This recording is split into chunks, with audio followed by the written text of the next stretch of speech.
Oke, kali ini kita bakal bedah bareng-bareng laporan analis terbaru tentang salah satu raksasa batubara di Indonesia, Adaro Andalan Indonesia, atau yang kodenya ADAI.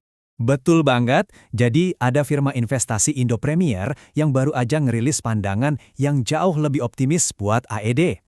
Nah, pertanyaannya kan, emang apa sih yang mereka lihat? Kok bisa tiba-tiba jadi seoptimis ini? Yuk kita cari tahu bareng-bareng. Oke, kita mulai dari kesimpulan besarnya dulu ya. Intinya, laporan ini ngasih rekomendasi beli yang kuat banget. Dan ini naiknya nggak main-main loh. Indo Premier naikin target harganya dari yang tadinya 9.500 langsung loncat ke Rp12.000 per lembar saham. Artinya apa? Ada potensi kenaikan sekitar 17% dari harga sekarang ke target baru mereka. Lumayan banget kan? Dan buat meyakinkan kita, di laporannya tuh tertulis, kami menegaskan kembali beli dengan target price sebesar Rp12.000. Oh ya, SOTP itu singkatan dari Sum of the Parts. Gampangnya, mereka itu menilai tiap unit bisnis perusahaan secara terpisah. Ini nunjukin kalau analisisnya benar-benar mendalam. Tapi, buat ngerti kenapa mereka bisa seoptimis itu, kita perlu lihat dulu performa masa lalunya. Dan ternyata, ceritanya cukup campur aduk. Nah, ini nih bagian yang mungkin bikin bingung di awal. Kalau kita lihat setahun penuh di 2023, laba bersih perusahaan ini justru turun. Dan turunnya lumayan signifikan.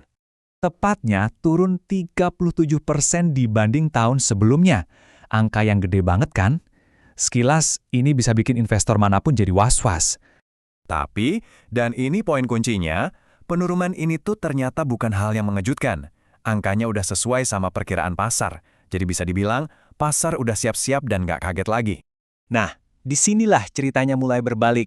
Justru performa terbarunya ini yang ngasih gambaran yang jauh lebih positif. Dan jadi alasan utama dibalik semua optimisme ini.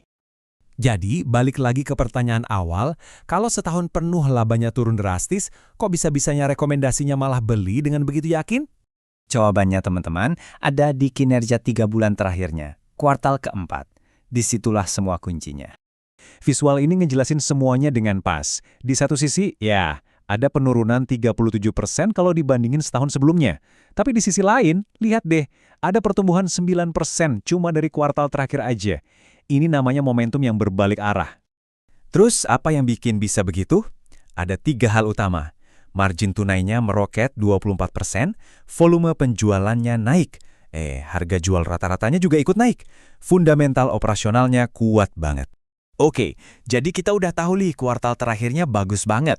Sekarang kita lihat lebih dalam lagi. Apa aja sih alasan spesifik para analis ini naikin prospek buat Adik ke depannya?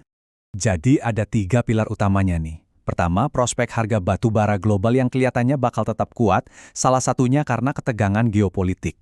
Kedua, analisnya naikin target valuasi PPRI-nya, yang artinya mereka yakin pasar bakal lebih menghargai saham ini. Dan yang ketiga, ini juga penting banget, perkiraan tarif royalti dari pemerintah ternyata lebih rendah dari yang diduga. Kombinasi ketiganya ini, wah jadi ramuan yang kuat banget. Baiklah, sekarang kita sampai di bagian akhir.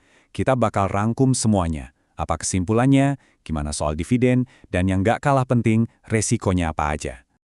Nah, buat para investor yang ngejar pendapatan, laporan ini ngasih sinyal ada potensi dividen final sekitar 2%. Tabel ini ngasih kita contekan proyeksi keuangannya. Coba deh perhatiin imbal hasil dividen buat tahun 2025 dan 2026, angkanya menarik banget kan, di 8,4% dan 7,3%. Jadi, kalau dirangkum, begini ceritanya. Sisi positifnya, ada potensi cuan 17% yang didukung kondisi pasar yang bagus. Tapi, sisi negatifnya, dan ini harus banget diwaspadai, ada resiko utama yaitu pemotongan produksi dari pemerintah, yang biasa disebut RKAB. Dan ini ngebawa kita ke pertanyaan terakhir yang perlu dipikirin sama setiap investor. Kira-kira prospek optimis ini cukup kuat nggak ya buat ngelawan resiko utamanya, yaitu pemotongan produksi dari pemerintah? Nah, itulah dilema investasinya.